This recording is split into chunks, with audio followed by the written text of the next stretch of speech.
positive criteria that is required under the municipal land use law. With regard to the negative criteria, we feel the variance can be granted without substantial detriment to the public good. Again, the use is located in an appropriate area with compatible land uses. When addressing the public good, we normally speak to the surrounding properties and the impacts on the surrounding properties.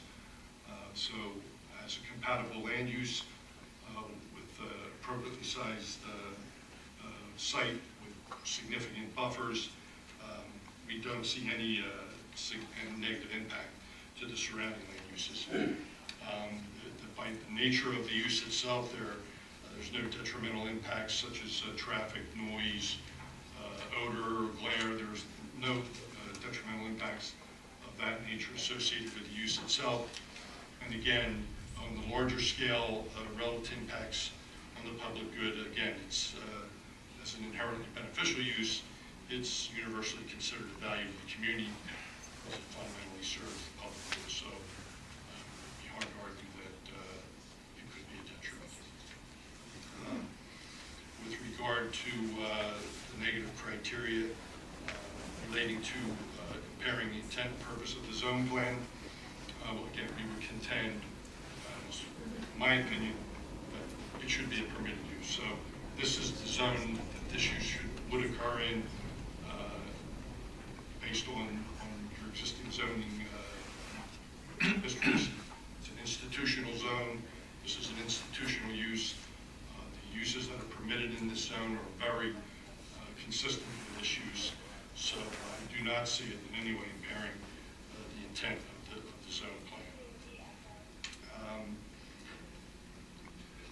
So in conclusion, in applying, and your planner mentioned it, is the SECA standard for evaluating a inherently beneficial use. This board looks at the public interest that's at stake with the application. In this case, it would be drug and alcohol treatment.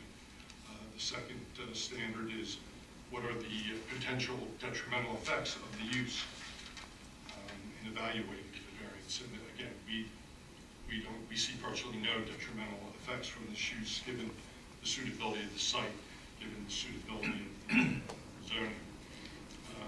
The third standard is, does the board see any conditions that would be reasonably imposed on this use to mitigate any of those detrimental effects?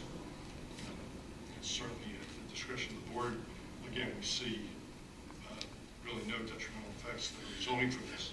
And then finally, the balancing act is balancing the public interest against the detrimental effects that may exist to determine if there is a substantial detriment to the granting of this variance. So, again, given the strong positive impacts of the use, the inherently beneficial nature, the suitability of the site, and the very minimal impacts of the use, I think, in my professional opinion, this meets all the criteria for granting a variance. Were some of the things you relied on was in terms of the fact that Mr. Rashad indicated that the traffic generated from this facility would, considering the 4 treatment buildings that we're asking for the use variance for, that they would not generate any greater traffic than the other permitted uses in the zone. Was that one of the things you relied on to determine there wouldn't be a detrimental impact? Also, with respect to the patients and the security protocol that was described by Dr. Carice in her testimony, in any way influenced when you looked at the detrimental impact to determine that safety to the surrounding land uses wouldn't be a problem because of our security system? Yes, as I remember these use variance applications, and I hear the same thing, that residents are not running out crazy maniacs leaving the site. If they have a desire to leave, they leave voluntarily, and arrangements are made for them to be picked up. It's certainly not a safety issue. Now, also, I just need to ask you a few other minor questions, and that is, what is a reasonable accommodation? And how does that work in the planning context with respect to this variance? previously, and I believe Jack was you that pointed out that these individuals suffering from drug and alcohol addiction are considered disabled, ADA, and are protected under the Fair Housing Act. So under the Fair Housing Act, individuals with disabilities are protected such that supposed to be providing reasonable accommodations for rules, policies, practices, or services when accommodations are necessary to provide access to housing for the disabled. So that's wording right out of the Fair Housing Act. And failure to do that, provide reasonable accommodations in rules, policies, practices, or services is considered discrimination. Would a variance be a reasonable accommodation in this instance? Yes, it has been determined that actions such as the zoning board are considered reasonable accommodations. These types of facilities are Speak a little louder. Yes. And this type of housing is considered, this type of use is considered housing, which is covered under the Fair Housing. Has the applicant demonstrated there's a need for a facility of this type and size in order to provide needed treatment to disabled persons suffering from drug and alcohol addiction? Yeah, I think we heard that's the testimony from both experts. This, especially in this area, there's a dire need for treatment facilities, and anybody who has an association with individuals with dysfunction knows how difficult it is to treat many people. And if you live in Florida, there's a lot of facilities in this. Yeah. Okay, I have no further questions. Anybody have any questions? Go ahead. Ken? Ken? Oh, go ahead. Hi, Mr. Combs, you testified about internal evolution. And I don't necessarily disagree that inherently beneficial use continues to be possible. But how can you say that, what? You can't hear me? Okay, too much rain, right? How can you say that it extends to these 4 buildings when the state legislature that you quoted, these buildings were never in existence before? There's none of it in the state of New Jersey. I think we heard testimony, the closest one is 200 miles away. So how can you say that they are inherently beneficial? I'm saying that based on the fact that it has been determined that drug and alcohol treatment facilities. I understand that, but I'm saying So the extension. we've heard testimony. You're making a big leap. That's what I want. don't How do you think get it's to a- that leap? I think the testimony we've heard from the experts is that this component of this use is a critical component to the treatment of the patients in this facility. So I don't think it's a big leap to say as such that this use Is that is, testimony self-serving? how do you mean self-serving? They're the Self-evident, Of course maybe. they're I gonna don't say know it. They're not going to self-serving. say it's not. Can you cite any examples of this in the state of New Jersey? Of this specific, Particular type of operation? I can't. You no, I quoted can't the say statute, that- you quoted the legislature, and you're saying, how could they possibly have foreseen that when none is in existence? Well, the way I'm looking at this, these buildings aren't like a separate use. These buildings are a treatment facility, just like the big building is a treatment facility. I don't see it as a separate use. That's, from a planning perspective, just because they're separate buildings, it doesn't make it a separate use. And even your ordinance identifies that, these uses that are permitted in this zone are typically laid out in a campus setting in multiple buildings. So the fact that it's a separate building, I don't see that as an issue relative to the use. You mentioned the ordinance, that's ordinance 419, and that says the institutional district is intended for governmental, educational, charitable, healthcare, and religious uses presently existing within municipality. This is not presently And existing. that's a very confusing wording in the ordinance that would only allow an existing use in the zone, so that That's there's no other plain uses. what it says. I know it says that. I know it says that. My answer to that is, I have no idea what that means. I mean, it just, to me, it makes no sense. Another And I don't know how to thing, interpret that. as part of the submission, Mr. Blackler cited a case, Scarborough versus Board of Adjustment of the City of Orange. You familiar with that case? Yes, somewhat. And in that case, talks about a residential treatment center being akin to a hospital and permitted in a hospital zone. Is there anywhere in this case that mentions the 4 buildings that they're talking about? No. Isn't this entirely within a hospital setting? I don't know that to be the fact. Did you read the case? Well, I know it's a residential treatment facility is considered a hospital. I don't, again, I would not, from a planner's perspective, I would not consider the fact that there's separate buildings to accommodate the treatment of these patients makes that a different use. I do not see that. And I know that the board has been, struggling with that concept. I don't understand. I don't understand the confusion, especially with the testimony that's been provided. Well, again, the use is alcohol and drug treatment. And this board, in no way, shape, or form, is against the proposed inpatient treatment. I think we've said that for the No, last I year agree. and a half. I agree. But I think there's a big difference, or it's what the board has to decide, between the inpatient and now what you're calling the treatment center and what goes on in there. We've heard conflicting testimony. I understand. You were here 2 weeks ago, Yes. correct? Yes. And you heard the CEO Yes, no, I testify understand. Yeah. that it was going to be $200 a night plus treatment, correct? I think I did hear that. And you testified in answering I my didn't question. testify to that, but I did hear that. But then you said, when I asked you the question, you said, well, then it's like a dormitory. You know what you said? I think I was asked if these are similar to a dormitory. I said, yeah, it's similar to a And then dormitory. I said, what dormitory do you know that charges $200 a night? Yeah, Right, not.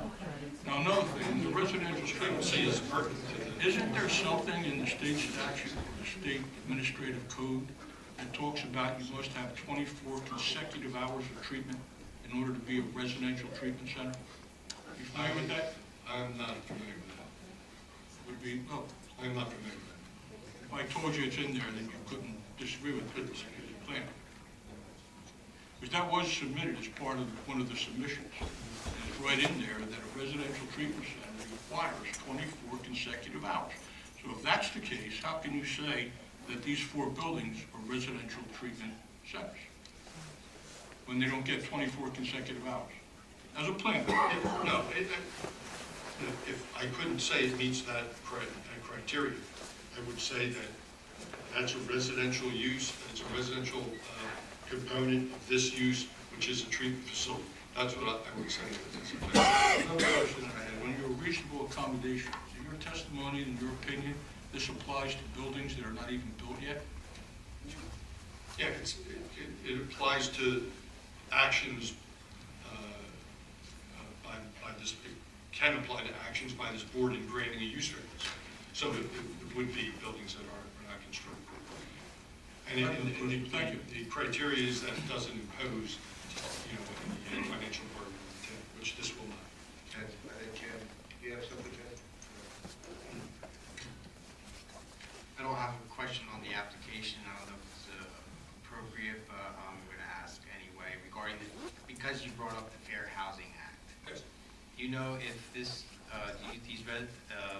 treatment centers that will have residential units would assist would apply to any community seeking credits for lack of a better word, I'll call COA, even though COA, Council on Affordable Housing. Do you know if town receives credit for these? Do not. Still no. I don't believe that they do, only because in order, for example, you have to, in order to apply for COA, okay, you'd have to have them deed restricted for certain income levels, and deed restrictions have to be reviewed, so I don't think they're technically I don't think they qualify. I'm not sure I understand then the Fair Housing Act Well, component. the Fair Housing Fair Act Housing the Act. Fair Housing Act is very clear that these kind of treatment facilities are protected because they're considered to be dwellings under the Fair Housing Act, and you can't discriminate against disabled folks. That's very clear Okay. under the law. There's not a question about it. not a component of. It's not affordable The housing. low and moderate income No. component of the Fair Housing Act. No, but it is covered. Okay, thank you. Just a couple follow-up questions. So when Mr. Costa referred to the fact that it had to be existing uses, that's not contained within the operative provisions of the ordinances, it's only in the intent. We know that the intent doesn't control the specific provisions of the zoning ordinance which permit sanitariums, hospitals, and residential treatment facilities and health facilities, correct? That's correct. And then only one last question. You believe this use serves, and we're talking about the 4 treatment buildings now. You believe that this use, because it's an integral part of the whole continuum of care, serves the public health, welfare, and morals of Gloucester Township is inherently beneficial, is that correct? Yes, I do. Thank you. No further All questions. right, follow-up. Sure. You just talked about specific intent of the ordinance. Yeah. Is there anywhere in the specific intent that says that these 4 buildings are permitted?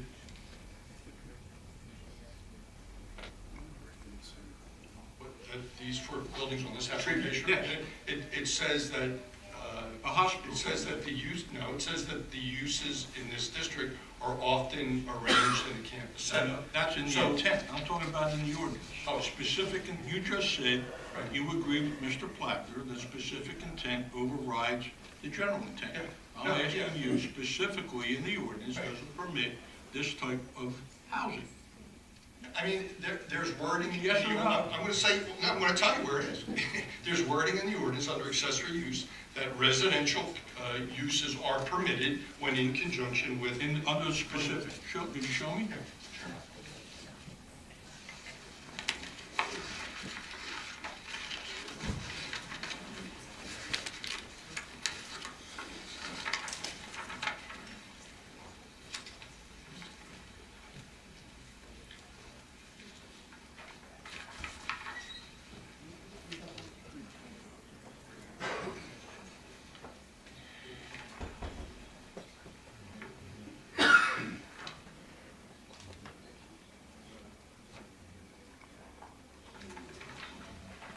Under accessory uses, any of the following uses and structures may be permitted when used in conjunction with a principal use.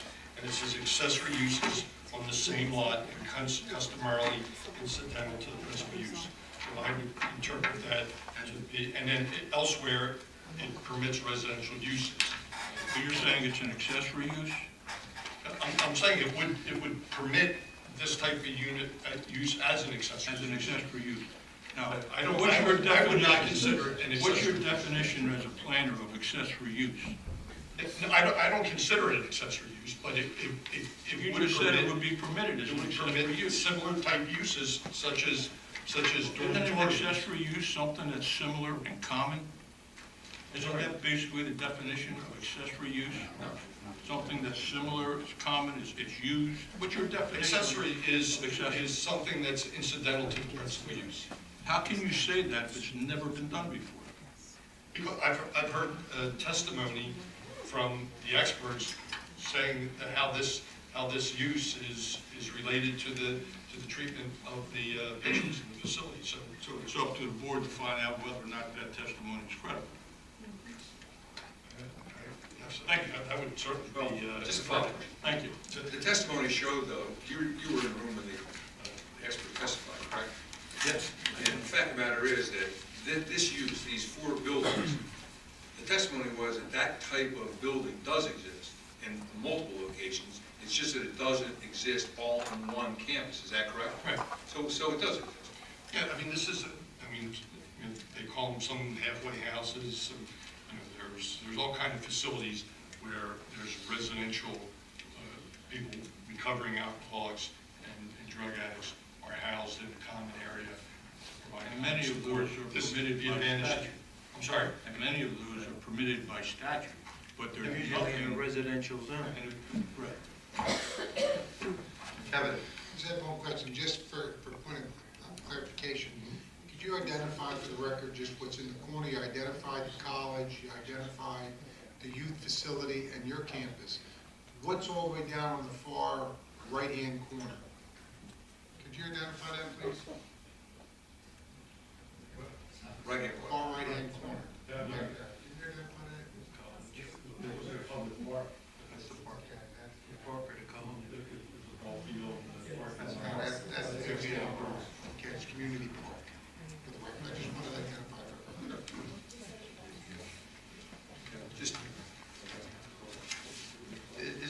daycare center there too? I don't know if it's right there. It's in that general vicinity, but I don't know. It's in that area though. Yeah. You mean Mullen Manor? That's senior care. And again, I don't know if the suggestion is that makes this an inappropriate use. I just wanted to identify what it was for the record. Last thing, I just wanted to identify the resume for the record. That's me. I have a picture. And it's A15. Yes. That one last thing. Yeah.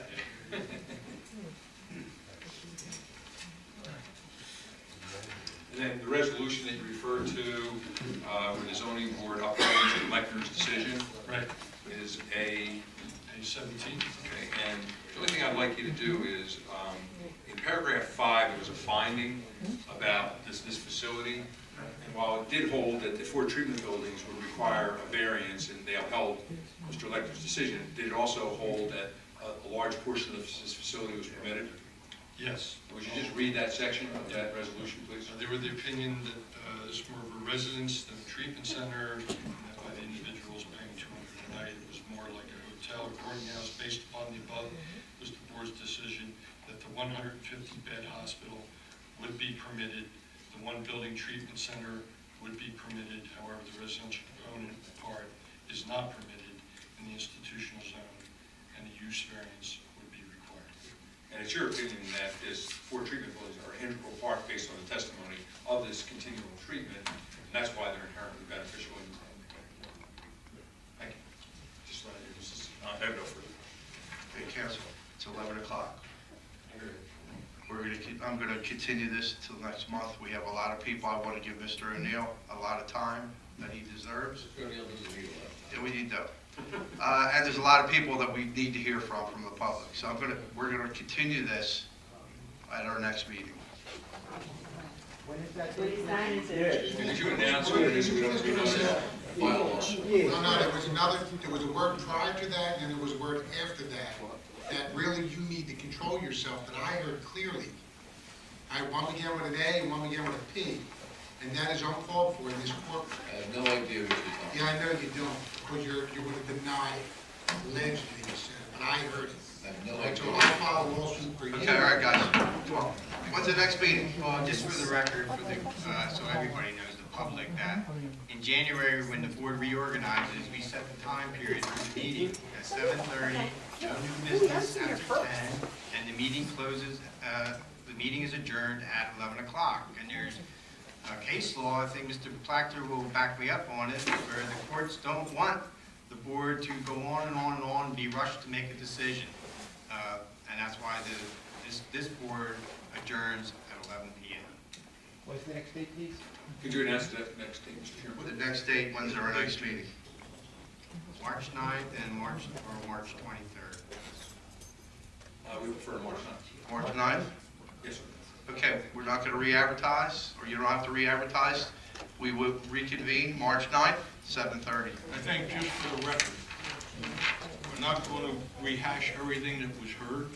You have one witness, I believe, We only Mr. have one more O'Neill. witness, Mr. O'Neill. Your testimony from O'Neill, that's the end of it. Yes, sir. It's going to be open to the public. The Right. public will have an opportunity to speak, and then the board will decide from there. It's We're not real- going to introduce any new evidence other than what you've heard here this It's real evening. important. It's real important to this board to hear the public. So I want everybody to have an opportunity. That's why we're going to do it. See you next month. Okay. And so the public understands, this is your notice. The applicant's not required to give you any additional notice. This is your notice tonight. You're not going to need to advertise. But will the same people on their side be here for that next meeting, even though they're not testifying again? If we have questions to ask those I would specific hope so. people? Yes. Yes? We'll have them available if you have. Okay, okay, thank you. Is there a motion to adjourn? Second. All in favor? Meeting adjourned.